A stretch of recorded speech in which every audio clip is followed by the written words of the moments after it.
Good morning. Thank you to JR and the band for leading us. My name is Justin. I'm one of the pastors here at Christ City. I'm glad that you're with us, whether here in person or online on YouTube. I saw there's a bunch of folks joining on YouTube. I also know that there are a bunch of folks who are on YouTube because they're not feeling well. So prayers all around for everyone in this season. I want to start by asking you to think back over your week and think of one high and one low.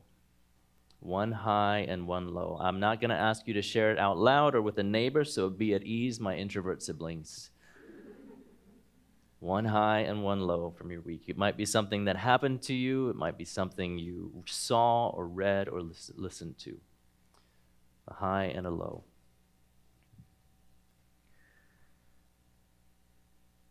My high from this week was time spent with people. I know that's a broad category, so I kind of cheated. But it was time spent with people. Met up with a friend I hadn't talked to in years. I met with friends from church. I hung out with old friends, had our small group online, counseled a couple getting married soon. Some of these were in person, some were on Zoom, some were just phone calls.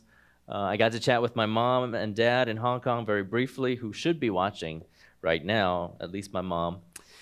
And I even got to go to my son Daniel's school and read a couple of books to their class, which was really chaotic.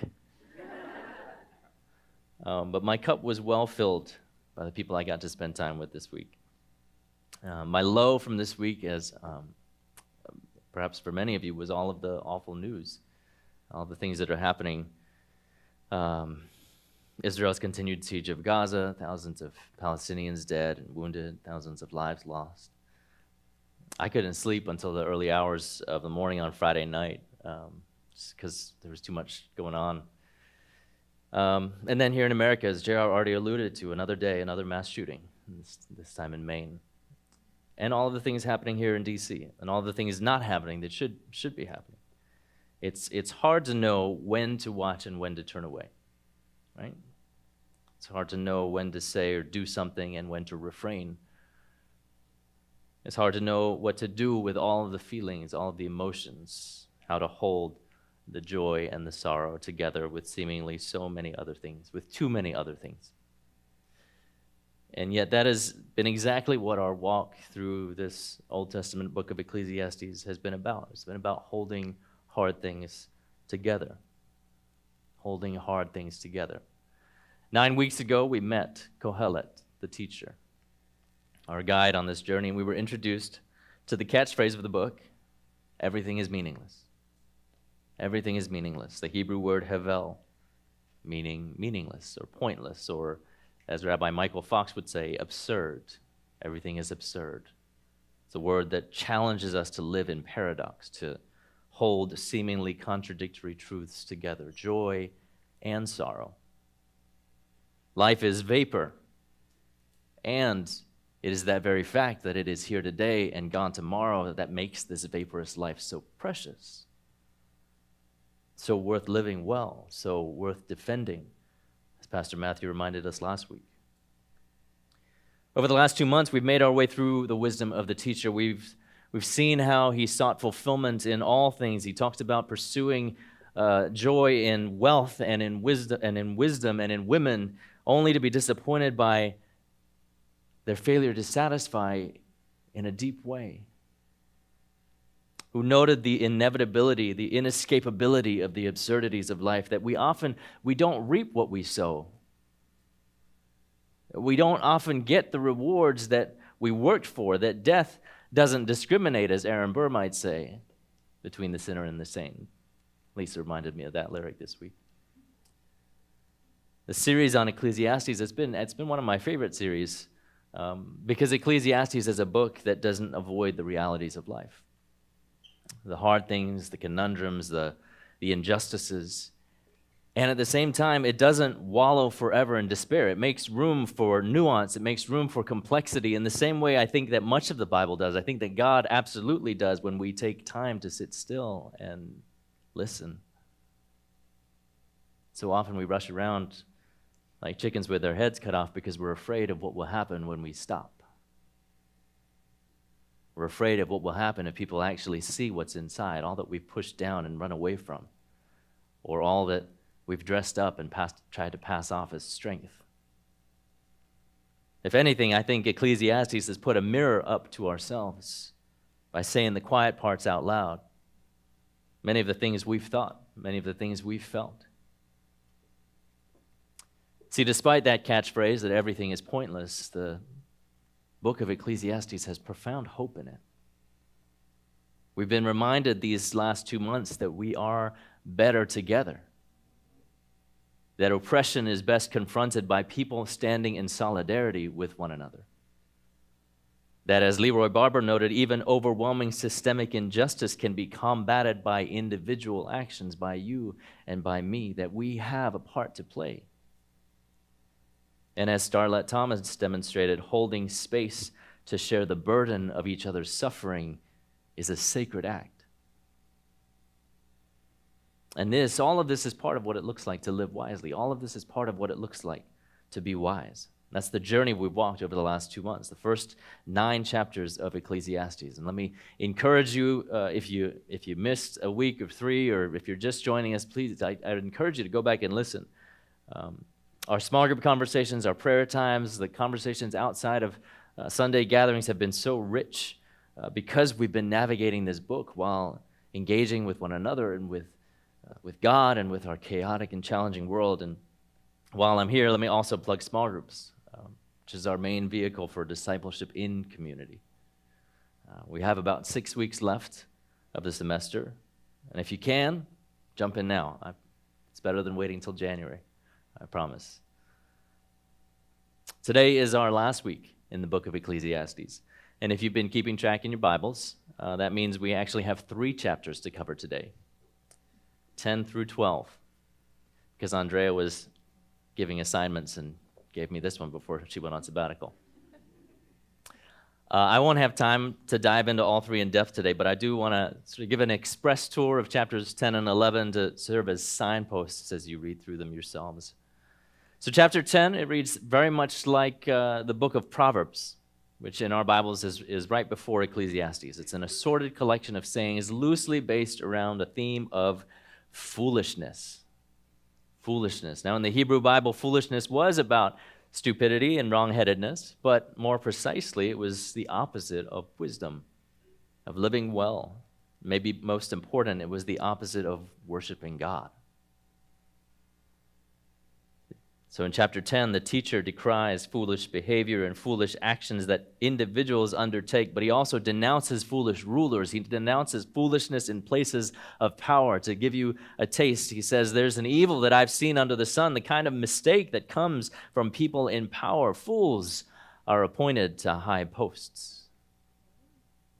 Fools who make decisions that undermine living well. Decisions that fly in the face of the character and the nature of God. Chapter 10 feels so relevant, not just now, but certainly now. But I will let that quick summary be enough for now. As we've made our way through the book of Ecclesiastes, the teacher has become more and more clear-eyed. In the early chapters of the book, we had a lot of angsty philosophizing, is what it felt like to me. A lot of hand-wringing, with the occasional glimpse of clarity, the occasional eat and drink and enjoy your life, because that's our lot. Or life is short, so enjoy what you can. Or many things are meaningless, but God is not. There were occasional nuggets that remained once we'd sifted through the chaos and the resulting questioning. But in chapter 11, the second to last chapter of the book, the teacher exhorts his readers, wrestling through the meaninglessness, wrestling through the pointlessness of life, and he exhorts them to faith, and he exhorts them to faithful action. Even though he immediately follows this by saying, it's still pointless and meaningless. It's absurd. Even still, he advises his readers to act as best as you can, to do what is yours to do without any guarantees of the outcome. After all, that is life, isn't it? We know that saying, hindsight is 20/20. Or as the Danish philosopher Søren Kierkegaard put it, life can only be understood backward, but it must be lived forward. can only be understood backward, but we can only live life forward. When you go on a date, there are no guarantees that it will go well. When you apply for a job, you have no guarantees that you'll get it. When you marry someone, you have no idea what lies ahead of you both. When you decide to try to have a kid, you have no idea what that journey will look like. When you move somewhere, you leave a community or a relationship, when you start therapy, when you hit rock bottom and finally admit you have a problem, when you take a risk, when you try to trust God again, when you find yourself back in church after a long time away, goodness, when you open your eyes in the morning, you have little guarantee of what the day will hold, whether calamity or comfort. At any and every moment, decision, stage in life, fork in the road, we do not and we cannot map out and engineer all the things that we want and engineer out all the things we do not. In this life, we have to live with uncertainty. That is what faith is. One of my favorite quotes is from the Austrian mystic and poet Rainer Maria Rilke. It was shared with me many years ago. It's something that I have to regularly remind myself of, especially when things are particularly uncertain, unsettled, or unanswered. This is what Rainer Maria Rilke writes: "Be patient toward all that is unsolved in your heart. And try to love the questions themselves, like locked rooms, like books that are now written in a very foreign tongue. Do not now seek the answers which cannot be given you because you would not be able to live them." And the point is to live everything. Live the questions now. Perhaps you will then gradually, without noticing it, live along some distant day into the answer. In this life, we have to live with uncertainty. That is what faith is. And that is why chapter 12, the last chapter of the book of Ecclesiastes, begins with, remember your Creator. Remember your Creator. Faithfulness is not just flailing, although it may feel like it sometimes. And foolishness is not just whatever the person you disagree with thinks. Faithfulness and foolishness are defined in relation to God, our Creator, the one who made all of us in their image, the one who knit us together in our mother's womb, the one who grieves whenever we defile or deny or debase the image of godness of another person, or fail to honor our own image of godness, our own imprinted DNA, our own crafted purpose, which is to show the world what God is like. It's so easy, it's so natural, it's so expected from an evolutionary standpoint to look out for me and mine, for ours and ourselves and those we know and love, or those who are like us, which ironically is actually not reflecting God at all. And that is especially so in hard times. In the days of trouble, as the teacher would call them, those years about which you'll say, I take no pleasure in these. And then he uses language found elsewhere in Scripture that describes the end times, when the sun and the light grow dark, and the moon and the stars too, when the housekeepers tremble and the strong men stoop, when the women who grind stop working because they're so few, and those who look through the windows grow dim, distressed, depressed, hopeless. When the doors to the street are shut, when the sound of the mill, sound of bustling, life-giving labor fades, when people are afraid of things above and of terrors along the way.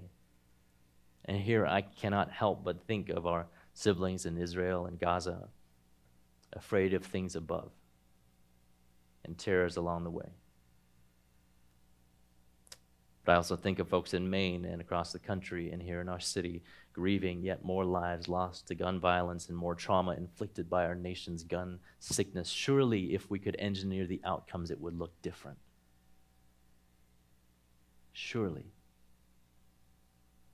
If you've been around any length of time on this earth, you know what it is to experience loss. Even our kids and teens are raised doing active shooter drills in schools. Even if they never experience such a situation, which we pray, the loss of innocence is a death of itself, isn't it? That's not to mention all of the other ways our differences get used to divide and decimate us, particularities of age and gender and race and sexuality and national origin and ability, and all the ways that God has made each one of us unique. Someone probably could and maybe has made that a reason to otherize us. And that's a death of a kind. And then the teacher uses language to describe actual death when the human goes to the eternal abode. When the silver cord snaps and the gold bowl shatters and the jar is broken at the spring and the wheel is crushed at the pit. When dust returns to the earth as it was before and the life breath returns to the God who gave it. The teacher's saying, before things get really grim and definitely before you die, remember your Creator. And we might say, well, it's a little late for that first part. These are already pretty grim. It's actually a poetic device that the teacher is using here at the beginning of Ecclesiastes, 11 chapters ago in chapter 1. He sets a scene of busyness, of activity, of hard work, of the wind blowing and the streams flowing, and he says, there's nothing new under the sun. It's all meaningless. It's all pointless. And here at the end of the book, he sets a scene of desertion and death, of a haunting silence. And he says, in the absence of activity, there is still one worth remembering. God. What it means to remember God is to remember who God is so you can remember who you are, so you can remember who everyone else is. So you can remember what our universe is all about beneath the chaos and the cruelty that is all too common and can so easily cloud our memory. We remember the God who sees, as Hagar named him in Genesis. The God who is, as Moses experienced God in Exodus, your Creator, the one who made you, the one who made all things. In the beginning, we remember God. So what does it mean for you? What does it mean for you in your everyday life to remember God? What does it look like? How do you take the time to be reminded of who God is, of who you are, of who everyone you encounter is, when the powers and the principalities, the busyness and the pressures of this life try to make us forget? What impact does it make on your actions, your conversations, your vocation, your time, your energy to remember who God is, to remember who you are, to remember who everyone you encounter is? What does it look like for you to remember God? This is how Ecclesiastes ends, after reiterating again, in case you forgot, that everything is pointless, meaningless, and absurd. So this is the end of the matter. All has been heard. Worship God and keep God's commandments, because this is what everyone must do. God will definitely bring every deed to judgment, including every hidden thing, whether good or bad. And that's it. It's the end of Ecclesiastes, this beautiful, unsettling journey through life's circumstances and questions, wondering what it's all worth and wondering why God doesn't act when the wicked prosper and the righteous perish. Some people are really disappointed with the ending of the book because it seems so conventional. The raw honesty resonates with us, but the rule following seems regressive, religious. And what's this about God's judgment? I know that can be a hard metaphor to hold, God as judge, especially if you've been raised with a particular image of God waiting for you to screw up so he can jot your name in the incident in a book to bring up at a later date. I get that. But if you've ever been on a side that has been wronged, mistreated, marginalized, otherized, demonized, abused, or treated as less than, and then not been believed, not been allowed to speak, not been given a chance to defend yourself, not been given the benefit of the doubt or a fair shot than having God as a just judge, the one who has the power to name what is right and wrong, the one who sees all things, even the things hidden from human sight. Well, that's something to hold on to. It's something to have hope in. That was the case for many of the original hearers of Scripture, the people of Israel and the Hebrew Bible and the early church in the New Testament. The end of the matter, at the end of the day, worship God and keep God's commandments. To me, this is the link to the very first verse of the chapter when we were told to remember your Creator. To worship God and keep God's commandments is what it means to remember God. We remember who God is as truly as we can in worship, and we show that we remember who God is, the one in whose image we are made, as we do what God told us to do, made us to do, keeping God's commandments. In the Hebrew Bible, those commandments would have been in the law of Moses. Love the Lord your God with all of your heart, mind, soul, and strength. Love your neighbor as yourself. Do not covet your neighbor's belongings or land. Do not kill. Do not commit adultery, and so on. The teacher of Ecclesiastes, as usual, invites us to hold both the enjoyments of life, pursuit of what we think is good, repeated refrain as well, and the acknowledgement of our responsibility, freedom and responsibility together. Enjoyment and accountability together, both in our own lives and in life as a whole. Regarding our own lives, chapter 11. Chapter 11 contains one of my favorite verses in the whole Bible. Ecclesiastes 11, verse 9. Now, to give some backstory, it was a mentor of mine who told me about Ecclesiastes 11:9 when I was in my early 20s and overly concerned with doing everything right, with being responsible, with doing what needed to be done. I was either just about to get out of or just about to get back into a long-term relationship. And I was feeling really stuck because I just wanted to do the right thing. And I assumed there was just one right thing to do. And into that emotional and existential, well, despair sounds a little dramatic, but let's go with that. Ecclesiastes 11, verse 9 says, "You who are young, be happy while you are young. And let your heart give you joy in the days of your youth. Follow the ways of your heart, and whatever your eyes see, and know that for all these things God will bring you into judgment." Freedom and accountability. It's holding the two together. Freedom to enjoy the life God has given us, and accountability for our actions, because life is not just about us. Holding these two together didn't mean I didn't have to choose, or that it was always clear, or that I didn't have any regrets, but it did mean I was actually able to enjoy the life God had given me a little more, to actually allow myself to feel joy without also feeling guilty. Some of you here will lean more into that freedom part, the enjoyment part. That will come a bit more naturally.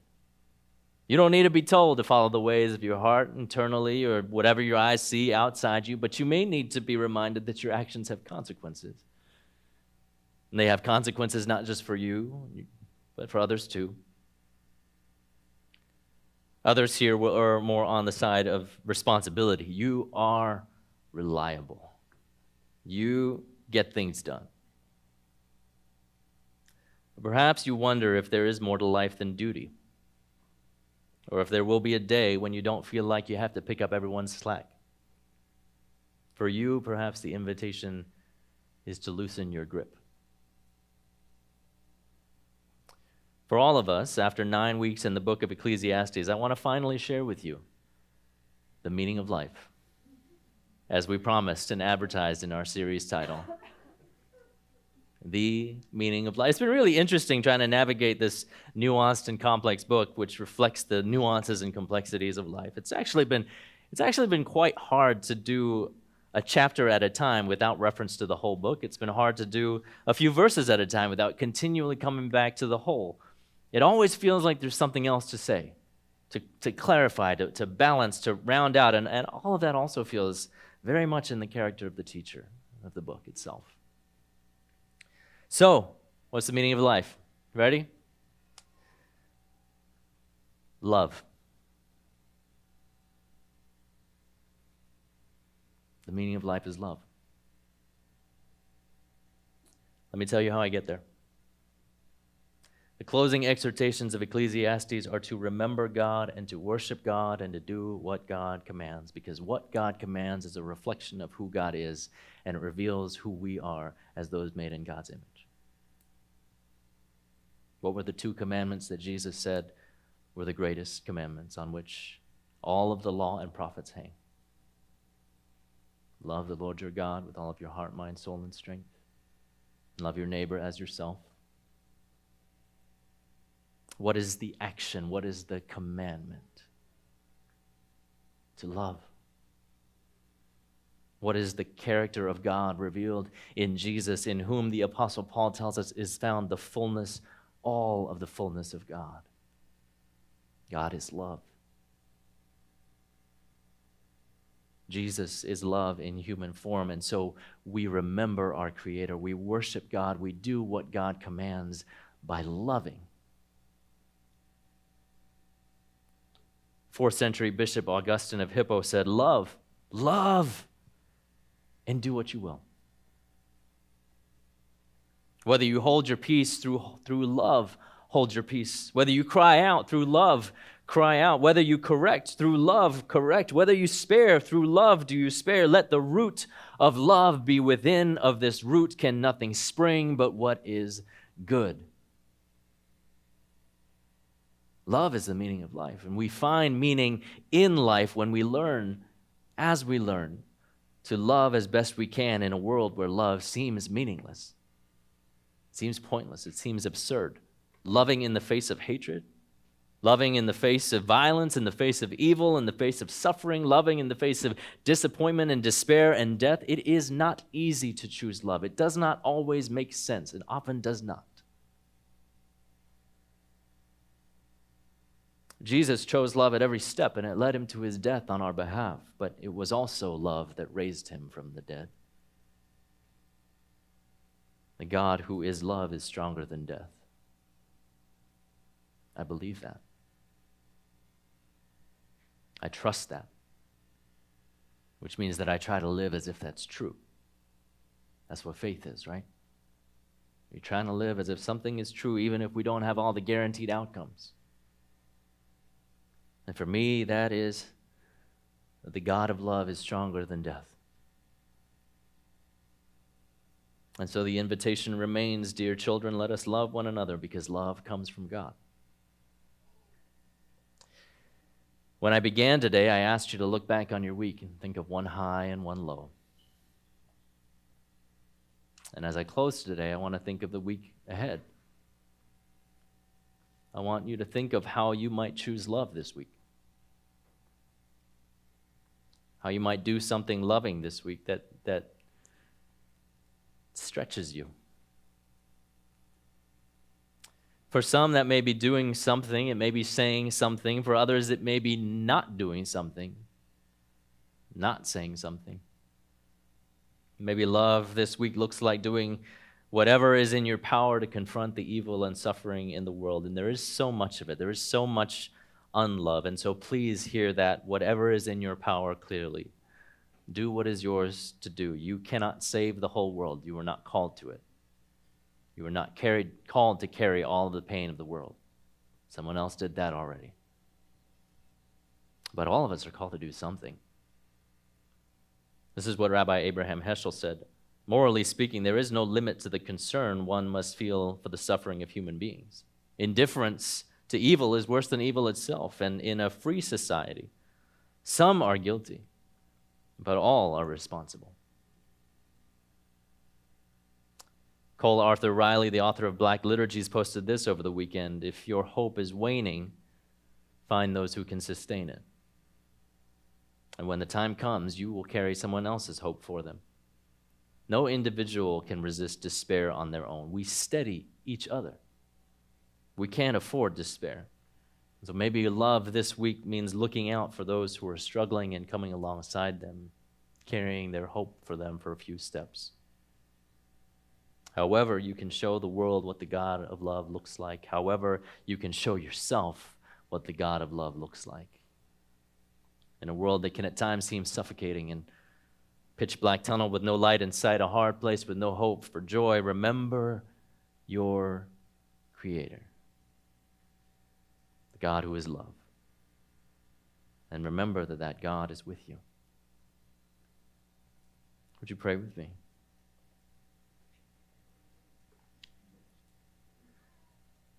For our prayer today, I wanted to read a poem.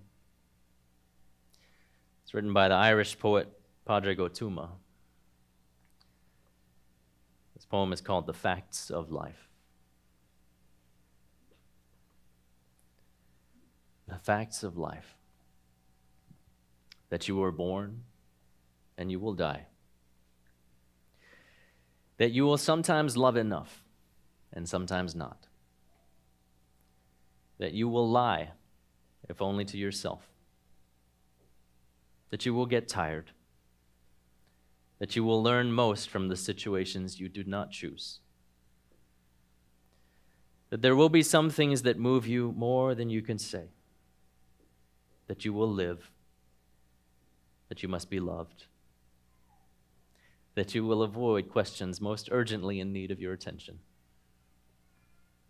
That you began as the fusion of a sperm and an egg of two people who were once strangers and may well still be. That life isn't fair. That life is sometimes good and sometimes even better than good. That life is often not so good. That life is real. And if you can survive it, well, survive it well, with love and art and meaning given when meaning is scarce. That you will learn to live with regret. That you will learn to live with respect. That the structures that constrict you may not be permanently constricting. That you will probably be okay. That you must accept change before you die, but you will die anyway. So you might as well live. And you might as well love. You might as well love. You might as well love. Amen.